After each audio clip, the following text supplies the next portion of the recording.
Hey guys, welcome to the clubhouse.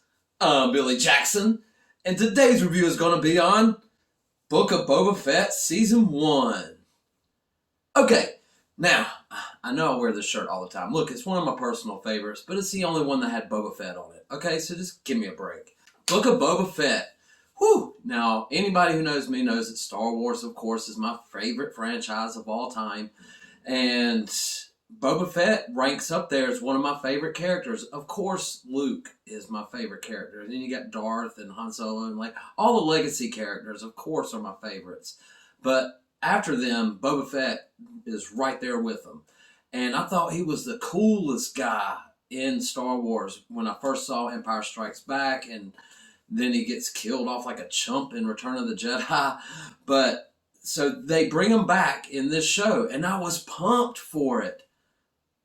But let me tell you, the first 4 episodes of this show are crap. I'm sorry, that's just my opinion, guys. I love Boba Fett. I love Star Wars. But these first 4 episodes were just, I don't know. I didn't know what Boba Fett was thinking. And let me tell you right now, there will be spoilers for the season because I am reviewing the whole season. So I will give a few spoilers coming up. The plot of this show was ridiculous.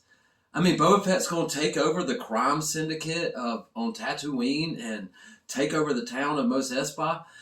And I think the Boba Fett from Empire Strikes Back could have done that. But this Boba Fett, and I understand he's older, he's hurt, and all that, but man, I loved him in The Mandalorian Season 2, and I thought in this show he was just going to be badass. But he wasn't. He was kind of a chump. And it really just broke my heart, man, to see it. But then, now there was one cool scene. Now, I liked everything with the Tusken Raiders and how once he escaped from the Sarlacc pit, which I loved being able to see how he escaped from the Sarlacc pit. So I love that. And I love the whole Tusken Raider thing. Unfortunately, everything else didn't work. I mean, everything else. And don't even get me started on the Mos Espas, Vespas, the biker gang, the Power Ranger biker gang that came in on the colored bikes. I mean, none of those characters look like they fit in Star Wars, and every scene with them was just ridiculous, and I hated it. Oh my gosh, I was so mad. Well, then comes episodes 5, 6, and 7. And I loved every single one of those. Of course, because it's basically Mandalorian 2.5. And it's everything with the Mandalorian, Baby Yoda. Let me tell you, the whole thing with Luke training Yoda. Baby Yoda, sorry. But in the Yoda style. The same way Yoda trained him.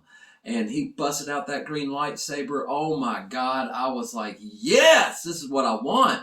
And they got a good actor that looked like him. Of course, they had to still do some touch-ups with the CGI. And they weren't as bad as they were, in the finale of Season 2 of Mandalorian. They were good. But his performance was great. And of course, it's Mark Hamill's voice. So it really felt like this was the Luke Skywalker 5 years after Return of the Jedi. And man, I was loving it. Every moment of that, I just was on board. And everything with the Mandalorian and the armorer coming back, and then he has the battle with that one Mandalorian, I can't remember his name, and they fight for the dark saber, and he wins the dark saber. And that's another thing, we get more lore into the dark saber, and I loved that. We got more lore about the Mandalorian. I mean, actually, you can't watch The Mandalorian season 3 without watching these 3 episodes. I'm just telling you guys. I'm not going to spoil anything, but just know if you start Season 3 after Season 2 of Mandalorian, you're going to wonder how this happened. Where did he get this? So my suggestion is, for this show, is don't watch the first 4 episodes. God, I hate saying that about a show called Book of Boba Fett. You don't have to watch them, guys, because it's just utter ridiculous.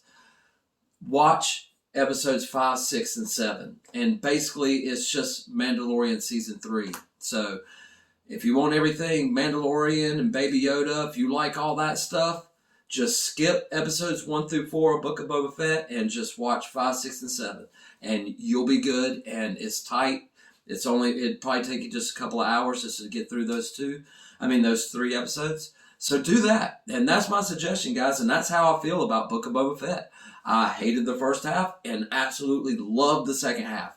And I seem to be doing that with a lot of entertainment lately. It's hitting me that way. I'm loving and hating stuff. Why don't they just make something I can just love throughout? Why does half of it have to be crap? But anyway, guys, that's my opinion, but it's not all about what I think. What do you think about Book of Boba Fett? I really want to know your opinion, because some people love the first 4 episodes, and that's great, and I want people to love it. So I really want to know your opinion, guys. Let me know in the comments below. Remember to like my videos and subscribe to my channel. And as always, make yourself happy every day. And the only way to do that is to remember the only thing stopping you is you stopping. Bam!